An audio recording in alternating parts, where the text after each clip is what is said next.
Bueno, vamos a hacer un mini resumen del primer semestre, del segundo semestre. Vamos a resumir un poco las herramientas básicas. Ya digo que estas herramientas, como las herramientas de un taller, no valen salvo que las podamos usar todas en conjunto. Eso significa hacer un análisis del problema, desde qué me están preguntando, a qué soy capaz de calcular. Bueno, vamos a hablar del campo eléctrico. Tenemos dos caminos para calcular el campo eléctrico.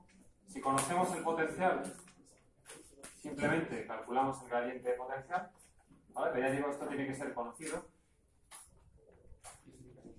Y si no, pues tenemos que hacer algo un poquito más elaborado, que pasa por hacernos una serie de preguntas. Primero nos vamos a preguntar qué dimensión tiene nuestro problema. Puede ser unidimensional, en este caso hablaremos de hilos. Puede ser bidimensional, y hablaremos de láminas o placas. He dicho antes, pueden ser cilíndricas, o pueden ser planas, o pueden ser esféricas. Lo que importa es que sean infinitamente delgadas, o sea, sea un papel muy delgadito. O podemos tener sólidos cargados, conductores, aislantes, no. Conductores sería un caso bidimensional porque la carga siempre está en superficie. En este caso tendría que ser un aislante con una densidad de carga, etc. En el caso de los hilos, la segunda pregunta es: ¿tenemos algún tipo de simetría?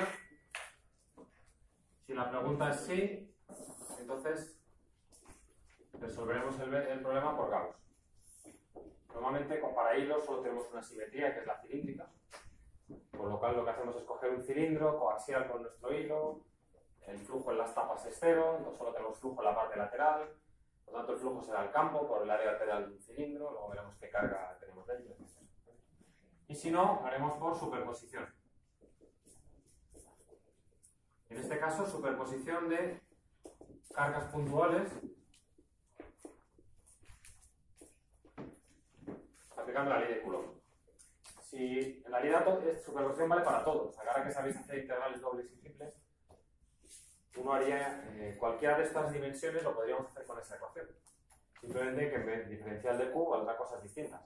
Será una densidad lineal por una longitud, una densidad superficial por una superficie, y tendríamos una integral doble, o una densidad volumétrica por un volumen, y tendríamos una integral triple. O sea que realmente ahí está toda la electrostática. Lo que pasa es que muchas veces hacer integrales es complicado. Por eso usamos un camino alternativo. Bien, si seguimos este camino, vamos a seguir un pequeño procedimiento. Primero dibujaremos un diferencial de Q que sea representativo de nuestro problema. Luego vamos a ver qué coordenadas tiene el punto donde yo quiero calcular el campo, dónde está ese diferencial de Q que he dibujado, y restando dos vectores sabemos que unimos la cabeza de uno con el pie del otro, o mejor dicho, la cabeza de ellos. Esto nos da el vector que une este punto con diferencial de Q, que es lo que me interesa para calcular el campo eléctrico, es cuál es el vector que une esos dos puntos. Y de aquí sacaremos el módulo, que es P menos R del diferencial de Q. Vale. El segundo paso, el paso 2, sería decir quién es diferencial de Q. Como el problema es unidimensional, normalmente voy a tener una densidad lineal, que a veces me la darán explícitamente y a veces no. Hay algún problema, recuerdo algún problema que decía, este dibujo tiene una carga total Q, y esto es R. Entonces ahí la lambda no te la dan, ¿vale? Ahí la lambda la calcularíamos, sería la carga partido por toda la longitud, que sería R más otro R más otro R más otro R más media circunferencia. O sea que en ese caso no me dan la lambda, pero la puedo calcular yo, porque la lambda no existe. Lo único que existe son las cargas. Pero bueno, una vez que conozco lambda, yo calculo cuánta carga tengo en un trocito de hilo, que es el que estoy usando para aplicar el principio de superposición. Y esto será el diferencial de una cierta longitud. La longitud puede ser sobre una recta, entonces pues le llamaremos, si está en algún lugar del eje X, le llamaremos de X, o paralelo al eje X. Si está en algún lugar del eje Y o paralelo al eje Y, le llamaremos diferencial de Y. O en general, si no sabemos si está torcido, una línea recta torcida, le llamaremos diferencial de Y. O podemos estar sobre una circunferencia, y en tal caso, pues esto será R diferencial de Z. Ahora que de nuevo sabéis coordenadas polares, en realidad con esto podríamos hacer cualquier aro del mundo. no hace falta que sea circular, ¿vale? Cuando tenéis una, no sé que te haya visto coordenadas polares, pero bueno, imaginaos una espiral, ¿no? Esto es la ecuación de una espiral, por ejemplo. Tócate que es R igual al ángulo, algo así. Es la ecuación de una espiral. Dice que la distancia es proporcional al ángulo. O sea, cuando he dado 2pi, estoy a una distancia 2pi. Cuando he dado 2 vueltas, estoy a 4pi, etc. ¿Vale? Pues en ese caso uno podría sustituir aquí R de beta. O sea que en realidad con esto podríamos hacer cualquier problema en el plan. Pero bueno, os quiero asustar ahora y mostraros la belleza de las matemáticas. Porque no estamos para bellezas a 5 días de una semana del examen. Pero bueno, simplemente que con eso tenemos todo. Y ahora paso 3. Una vez que hemos dicho lo que estamos integrando, es el diferencial de longitud, esto nos define, bien sea x, y z, l o θ, esto nos define de dónde a dónde estamos integrando. ¿Vale? Y ese es el método infalible para no equivocarse. Una aclaración, cuando hacemos el R este, si está en el eje X, yo diré en algún lugar del eje X. Me da igual que esté en el eje positivo o en el X negativo. ¿Vale? Donde diré dónde está, si es positivo o negativo, es en los límites de integración. Porque si no puedo cometer el error de cambiar 2 veces el signo. Ejemplo, si yo tengo estos ejes y este es mi hilo, este es el origen, esto es Y y esto es X, hay como una tentación de coger aquí el diferencial de Q y llamar a esto menos XY.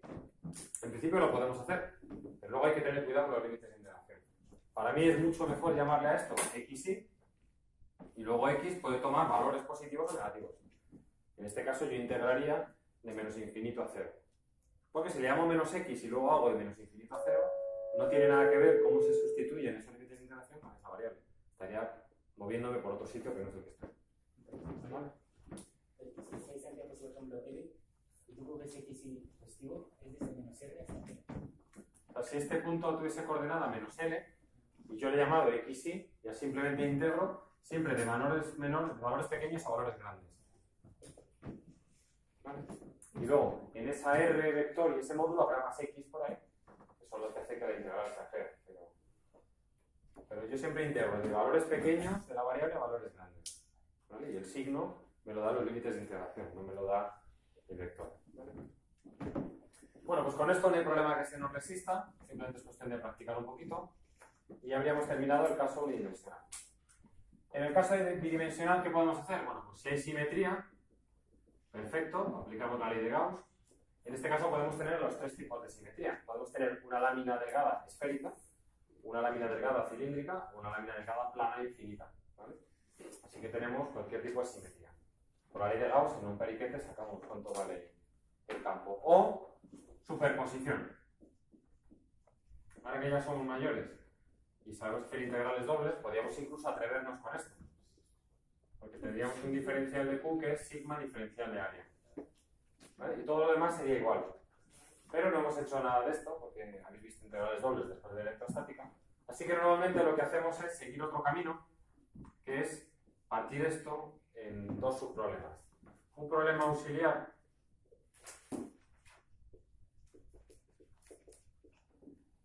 que sea unidimensional, y de hecho en el libro ese de Polia que os decía esta mañana, él decía, cuando un problema se te atasque, resuelve otro que se le parezca que sea más fácil.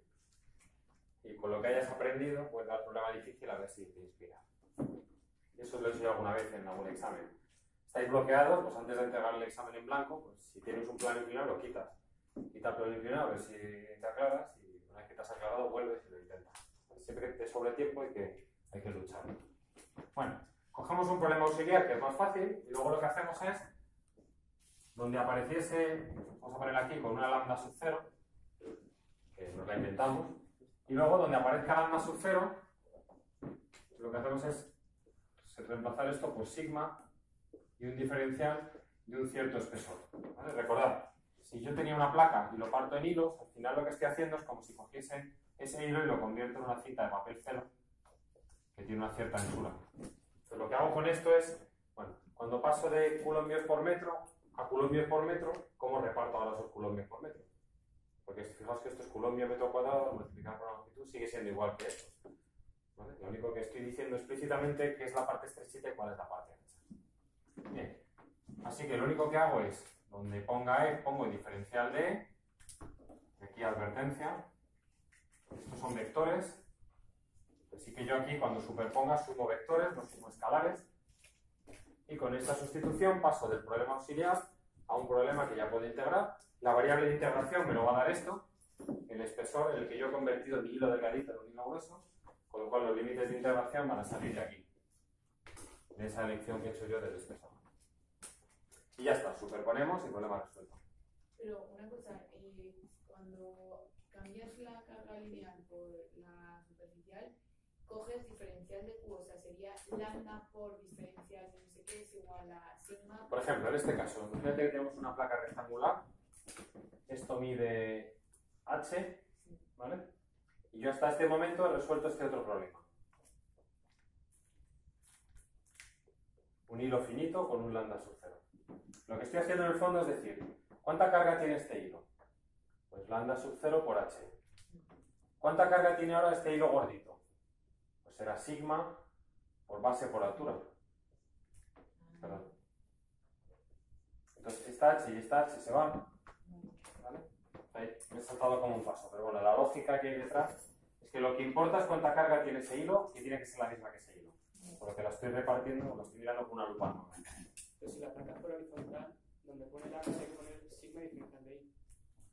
M diferencial de I. O sea, si lo partiese así, si yo cogiese este hilo, imaginaos que esto es A, pues haría la misma lógica. ¿Qué carga tiene este hilo? Pues lambda por A. Y ahora solo quiero convertir en un hilo gordito, que tendrá carga sigma por la base por la altura.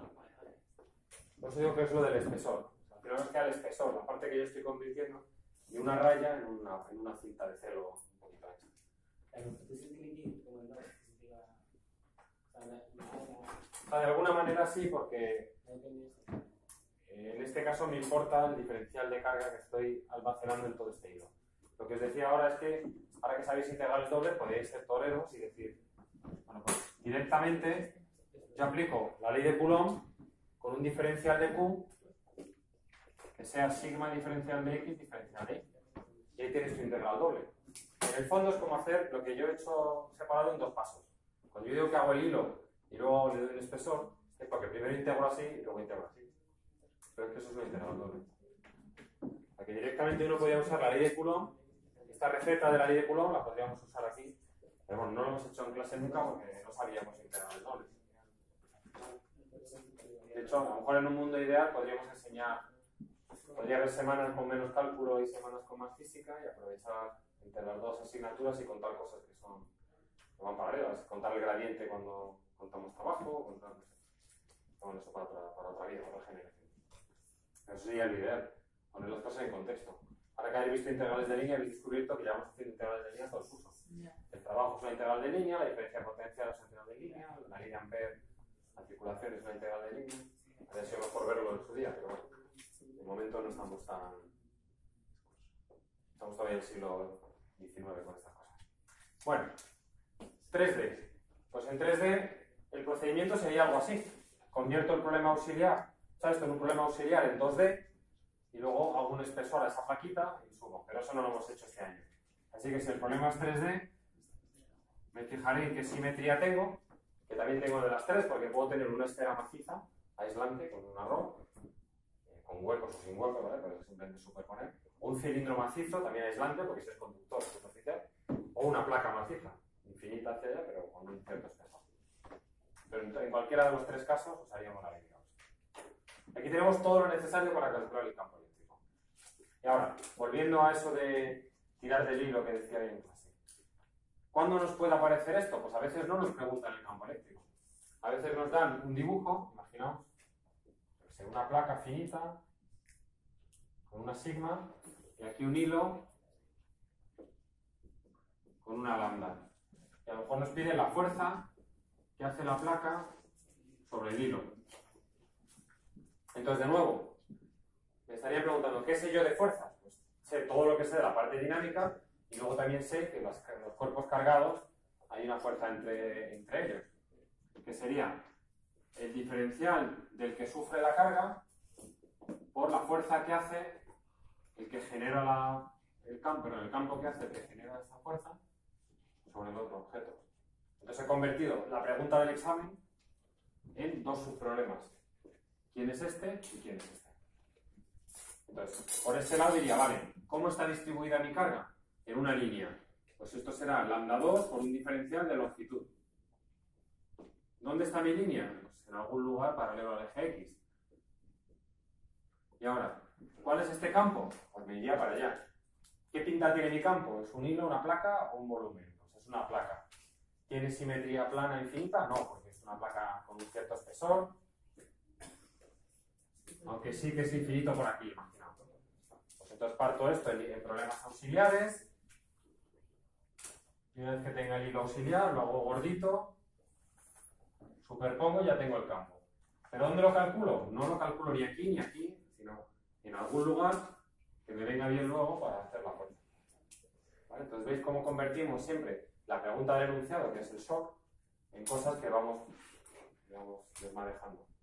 Aquí tendríamos que hacer como el problema que hicimos ayer, creo, de poner, yo qué sé, x1 menos x, ¿no? Sí, aquí hay que tener cuidado con la nomenclatura. Sí. Yo este hilo auxiliar lo colocaría, por ejemplo, pues en una distancia x1. Y este punto P, yo le daría coordenadas x0, 0, imagino.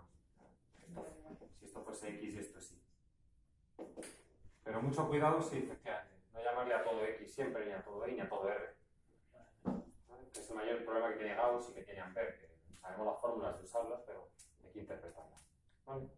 De hecho, con Gauss, un comentario ya que he tenido con el campo eléctrico, cuando calculamos el campo por Gauss, en realidad lo que sacamos normalmente es el módulo del campo. Pero luego nos falta la dirección y sentido. Pero recordemos que el campo siempre es en la dirección, el vector unitario que une la carga con el punto de destino. O sea que hay problemas. Recuerdo uno muy feo, que era una esfera a la que le habían puesto aquí una corona, ¿vale? Una especie así de corona de reina de la fiesta, y entonces había que calcular la fuerza, ¿vale? Y en este caso la clave era darse cuenta de que Gauss me da el campo pero en módulo, pero luego había que ponerle pues, todos estos vectorcitos, y cuando sumábamos todos esos vectores solo nos quedaba la componente vertical y bueno, veíamos una fuerza hacia arriba, ¿vale? Pero eso solo podíamos ver cuando le añadimos la dirección y sentido, ¿vale? Así que mucho cuidado con eso. Hay dos peligros con Gauss y con Ampère. Uno es interpretar esa R que aparece siempre, o la X es simetría plana, y la otra interpretar bien la dirección y sentido, claro, son vectores. Bueno, pues esto es todo lo que queríamos saber sobre campo eléctrico. Bueno, hemos abierto aquí una patita, y es qué pasa con el potencial. Y en realidad tenemos el mismo dilema.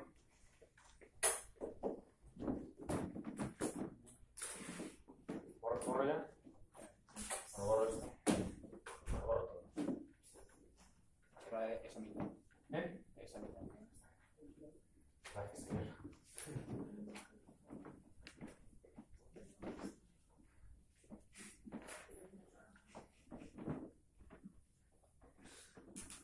Bueno. ¿Qué pasa si nos piden el potencial o algo que tenga que ver con el potencial? Ahora discuto esa segunda parte. Pues tenemos dos caminos. El camino inverso del gradiente, y es, si conozco E, calcularíamos la circulación, por ejemplo, V sería lo mismo que V menos V en una referencia, y es menos la integral de la referencia hasta el punto R en el que esté mirando esto, de E por diferencial de L, es decir, de la integral de línea de la circulación del campo eléctrico. En simetría esférica, y en general si la carga es finita, pues esta referencia es el infinito. Si tengo simetría cilíndrica o plana, pues es cualquier punto que haya una toma de tierra, o no me preguntarán el potencial, me preguntarán diferencias de potencial. Entonces, si conozco el campo, ya tengo la integral hecha, ¿vale? Si no, pues tengo dos posibilidades.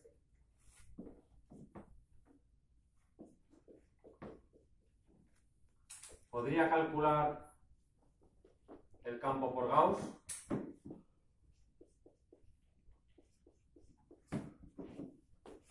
Si la respuesta es sí,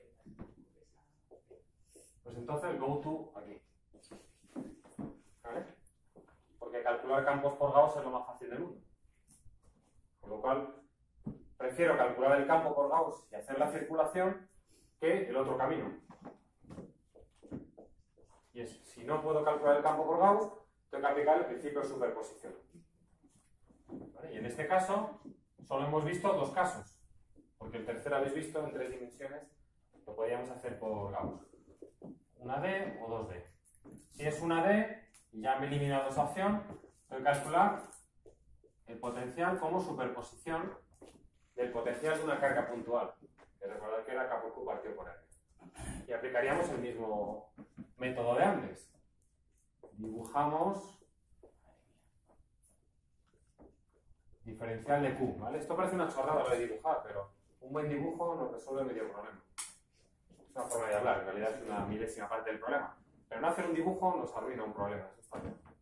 Porque mucha gente dice, es que yo pensaba que la carga estaba allí. Pues eso por no dibujarlo. Te lo mereces.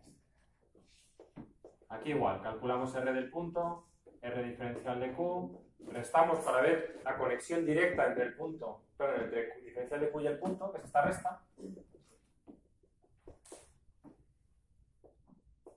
Y sacamos el módulo.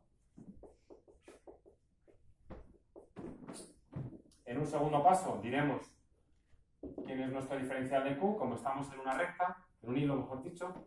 Esto será D por un diferencial de longitud. Y luego ya pondremos los límites de integración acordes con esa variable de integración. Es decir, lo mismo que antes, pero nos ha cambiado esta fórmula.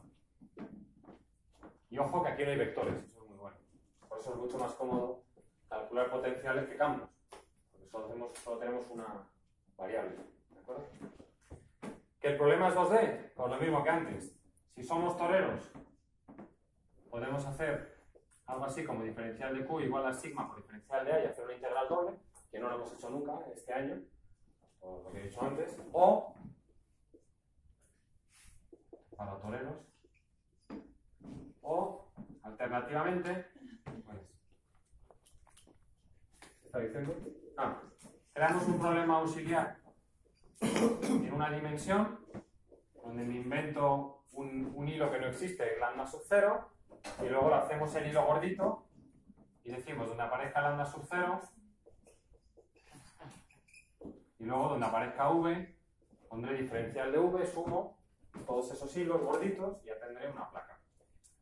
O sea, es lo mismo exactamente que con el campo eléctrico. No pongo el 3D porque el 3D lo haríamos por Gauss y entonces me metería en esta parte del algoritmo. ¿Vale? Me gusta llamarle algoritmo para que no penséis que la física es una cuestión de trucos. ¿Vale? Pero bueno, entendáis un poco la lógica de...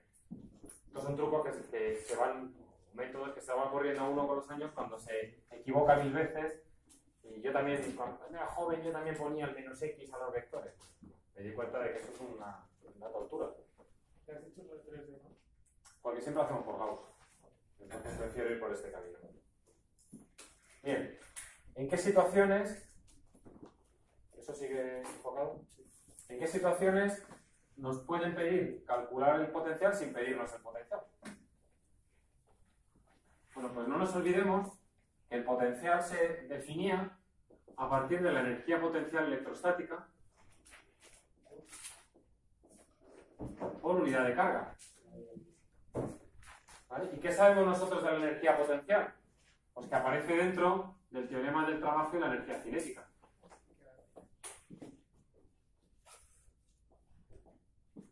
O sea, esto aparece aquí dentro. Entonces, si me preguntan cosas como calcula el trabajo electrostático para traer una carga de no sé dónde a no sé dónde, o me preguntan cosas del estilo tenemos una carga, parte del reposo y acaba con una cierta velocidad. Pues recordad que velocidad significa dos cosas para mí. Significa el mundo de la cinemática y el mundo de la energía cinética. Y si me hablan de energía cinética, me están hablando de energía. Y entonces me acuerdo de que la energía, ¿vale?, relaciona cinéticas potenciales con trabajos. O sea que muchas veces me piden potenciales, pero no directamente. Me dicen qué velocidad tendrá esa masa, o qué velocidad tendría que tener, o qué energía cinética tiene que tener. Entonces yo deshago, tiro del hilo, hasta que paso de una pregunta que no sé qué pinta en un problema de electrostática a calcular una velocidad, o mejor dicho, una velocidad, una energía cinética, una energía, por tanto una energía electrostática, por tanto un potencial. ¿Vale? Y normalmente lo que aparece es que queremos calcular la variación de energía potencial, que será Q por la variación de potencial. Y esto vuelve a ser, entre dos puntos, por ejemplo, la integral de A a B, la circulación del campo eléctrico. ¿De acuerdo? Así que de nuevo, ¿cuál es la gracia de la física? Cuando uno tiene todas estas cosas en la cabeza y es capaz de desmenuzarlas hasta poner las piezas del puzzle juntas, del sudoku, ¿no?, como decía al principio del curso. Vale, así que si me piden fuerzas, me voy por campo eléctrico, seguramente. Si me piden energías cinéticas, trabajos, etcétera, pues me están pidiendo enmascaradamente potencial. Bien, conductores. Vale, entonces aquí Borro esto, ¿no? Esto no. Esto en medio. entonces la energía mecánica aquí va a ser energía toda potencial. Sí, de alguna manera la energía electrostática, como es no conservativa, entraría dentro de esta energía que llamamos energía mecánica. Pero bueno, para mí esto es la energía de todas las fuerzas conservativas más la cinética. O sea que entraría aquí dentro. ¿Vale? Bien, ¿qué pasa con los conductores?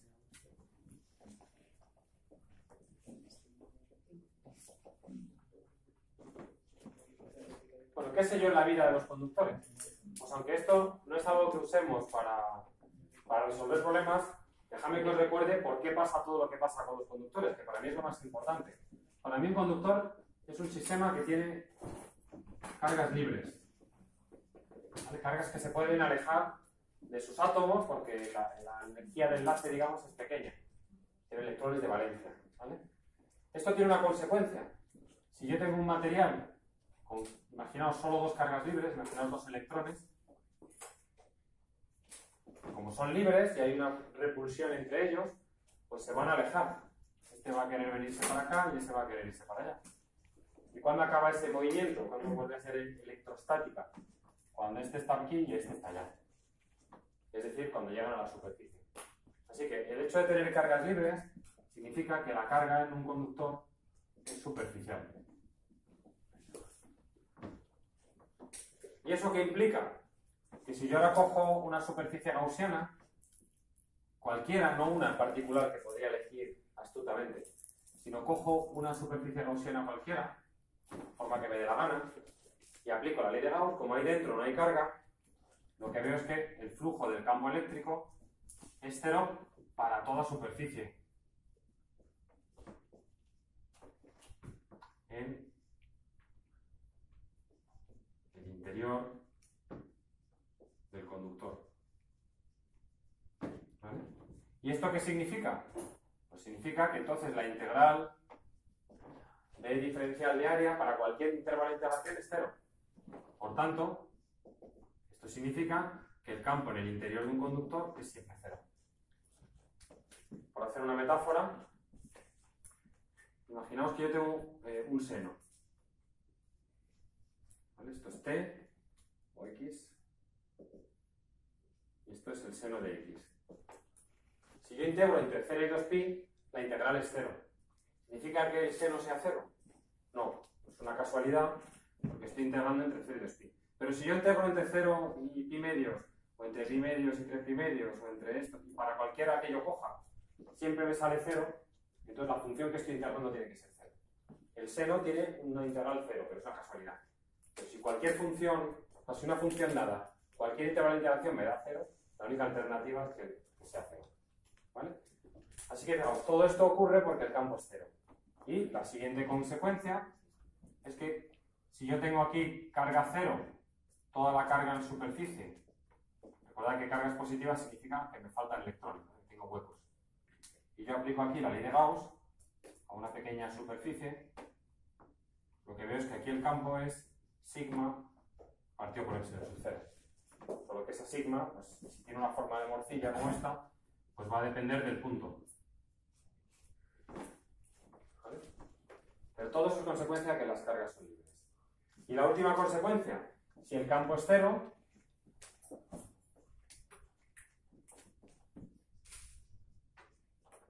entonces la circulación del campo es cero. Porque la integral definida de cero es cero. Así que la diferencia de potencial entre dos puntos de un conductor es cero. Por tanto, un conductor es equipotencial. Todos sus puntos interiores están al mismo potencial. ¿Vale? Bien. Al final uno, como estudiante, se queda con las ideas generales de que esto es equipotencial y que la carga es superficial. Pero no os olvidéis que esto tiene que ver con el mundo microscópico. ¿Vale? Bien. ¿Qué cosas nos podemos encontrar?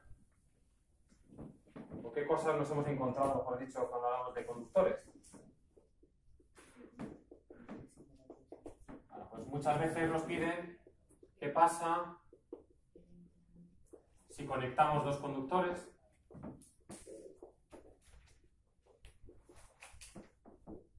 Y lo que pasa es que su diferencia potencial se vuelve cero porque pasan a ser un único conductor. Y como un conductor es equipotencial, pues su diferencia potencial es cero. Pero lo que habrá pasado es que unas cargas se van de un lado a otro. Así que la carga total inicial, esto es antes de conectarlos, será igual a la carga final sumada después de conectarlos.